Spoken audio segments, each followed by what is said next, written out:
Whether you're looking for answers to specific life questions or simply hoping to become the best version of you possible, welcome to the Mental Breakdown and Psychreg podcast, where we offer insight, information, and strategies based upon research and years of practice as psychologists. So sit back, have a listen, and get connected with our hosts, Dr. Berney Wilkinson and Dr. Richard Marshall. Welcome back. Richard, yesterday we talked about the idea that one of the main keys to a healthy relationship is kindness. That's right. All right?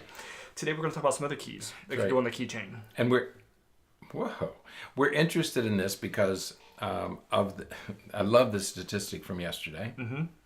In June brides. Yep. 13,000 per day. Right. 13,000 marriages per day. Right. So there are 13,000 June brides per day. But only 3 out of 10 sustain. Mm-hmm. Okay? And so there's obviously something wrong. And today we want to talk about what you can do to make your relationship better or to keep your relationship vital. Right. And that's what we want to talk about today. And this is, again, in addition to what we talked about yesterday, the idea of avoiding contentment and working to be a master of your relationship through that connectedness and everything. Right. And avoid contempt. Right. And foster kindness. Right. Okay, is what we want to do. And today we're going to talk about specific ways to do that. Right.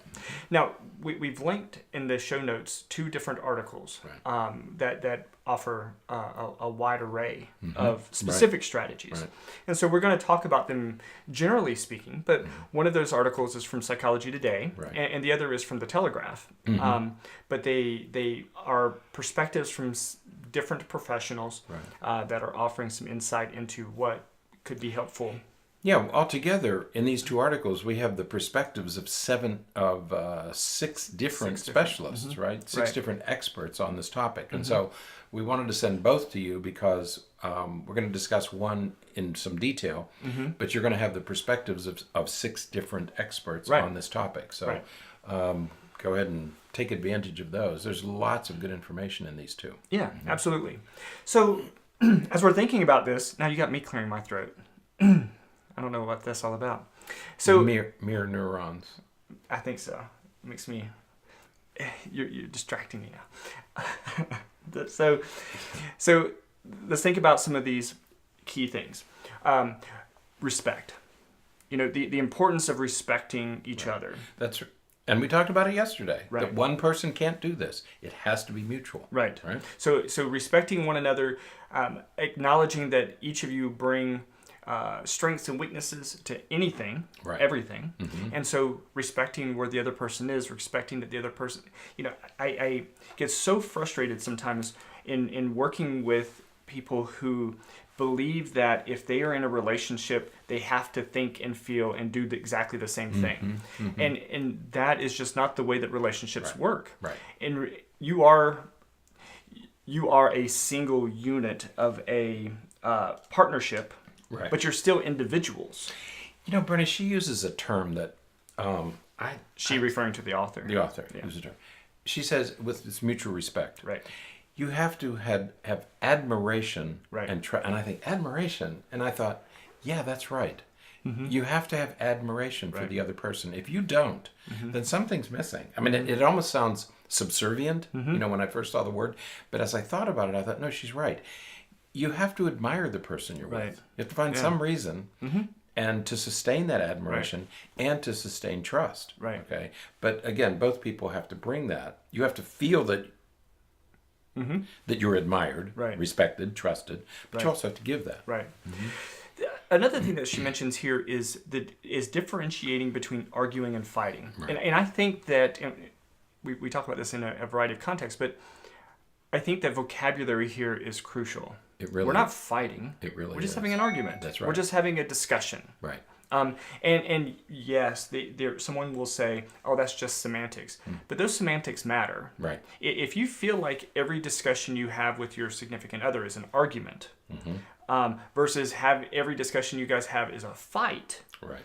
fight is much more adversarial. It's much more destructive to a relationship. But if you argue, I often say, well, I don't want to argue with you.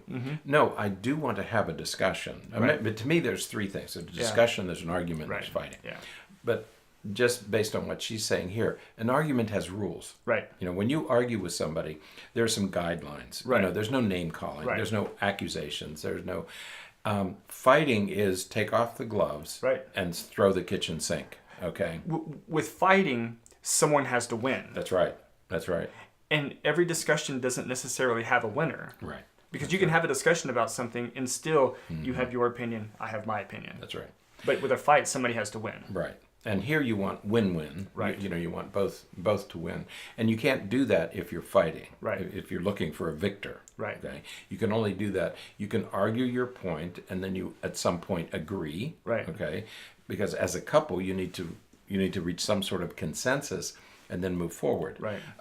If you're fighting with somebody, there's no intent to settle it and move forward. Right. It's just a victory is the goal. Right. Now, the next few things that she mentions here are all about building on that and finding agreement. Whether it's agreement with parenting, agreement with physical intimacy, agreement on goals, agreement on how we're going to spend our money and deal with all that. We have to have an agreement on those things if we hope to be happy and to have a sustained relationship. That's right. And she mentions specific areas that are the important ones. Certainly parenting is one, because you get into this discussion of, well, I think we should do this and you think we should. Right. And you'll hear many couples say the worst fights we have is about how to manage the kids, how to raise our children. And so that's something that you should specify early on. Right. Okay. Same with money. Right. Do we have separate accounts, joint accounts? All this stuff has to be laid out, and it has to, you have to reach agreement on how to do it. Yeah, and the idea that we use some of these things as ways to sort of withhold from the other person, or as a way to sort of slyly get at the other person. The idea of, for example, of using physical intimacy as a punishment. Well, I'm mad at him, so we didn't spend time together last night. Even emotional intimacy, withholding that as a punishment or as a consequence for some disagreement that you had. When we use, whether it's intimacy, whether it's parenting, parents who, well, your dad's not here, so you can go ahead and do that while he's not here. And the same thing with money. There's examples with that. But when we are sly in that way with each other, again, you're not being true to the relationship, and when you're not true to the relationship, it's not going to sustain. And that's what damages trust. Right. If I admire you, I wouldn't do that to you. Exactly. If I cared deeply, I wouldn't do that to you. Right. But it also damages the trust, because if I can't trust you here, if I think that you're talking to the kids, and I don't know about those conversations, or things are happening that I don't know about, that damages trust. Absolutely. And that's what begins to whittle away at your marriage. So you need to think in terms of admiration and trust, and you have to reach these agreements. Right. Now, there's a couple of others that she references here. One is having common goals. Right. You have to be moving in the same direction. Right. If one of you are moving this way and the other is moving that way, clearly, even in just using or just thinking about the terms that you're using pulls you apart. Right. It doesn't allow you to work together towards in a common direction. Right. And she mentioned something here that I found you may both share the belief, or values, but she said this is different. You can differ on a lot of things. You can differ on religion, and you can differ in politics, and you can differ on all those things. But you have to have the same goals. Right. Because you have to, because the goals are the goals of parenting, the goals of money, the goals of what are we, building for the future. Do we have common goals? Right. If the goals are the same, it doesn't necessarily assume that the method of achieving those goals are exactly the same. But the goals are the same. But the goals are the same.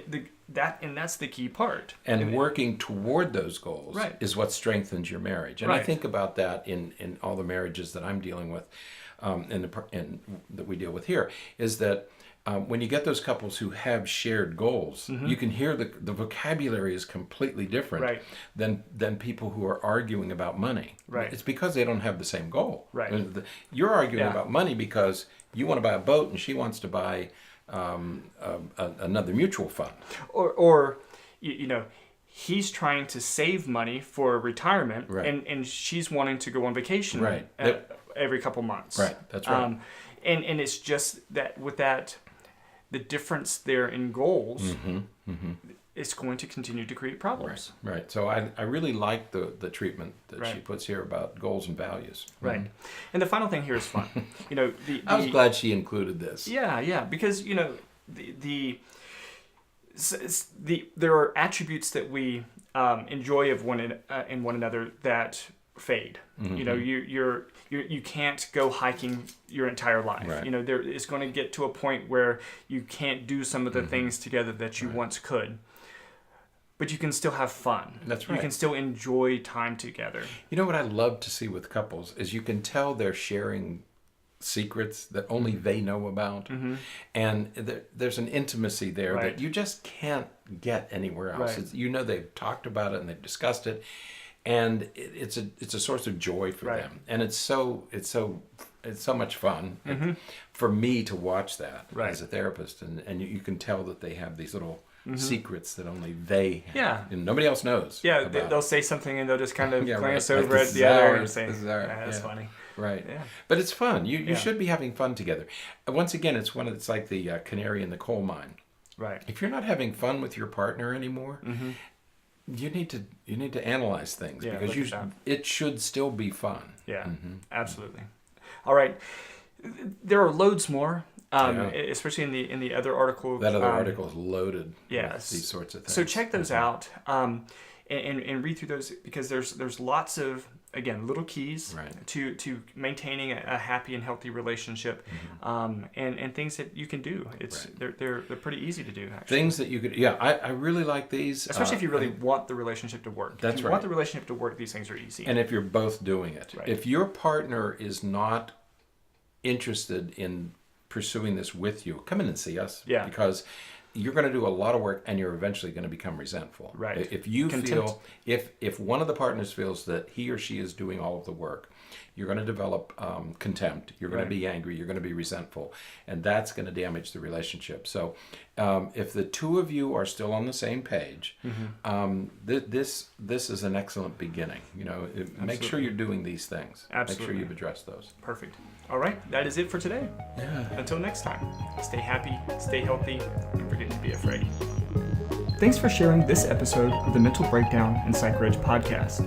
Be sure to check out the show notes for links to follow us on Twitter and subscribe to our YouTube channel, where you will find all of our previous podcasts and much more. We would be honored if you would become a patron through patron.com, where any donation you can manage will go to the development and creation of more content. Just visit patreon.com/thementalbreakdown for more information. Thanks again for listening. Have an awesome day, and we look forward to being back in your feed tomorrow morning.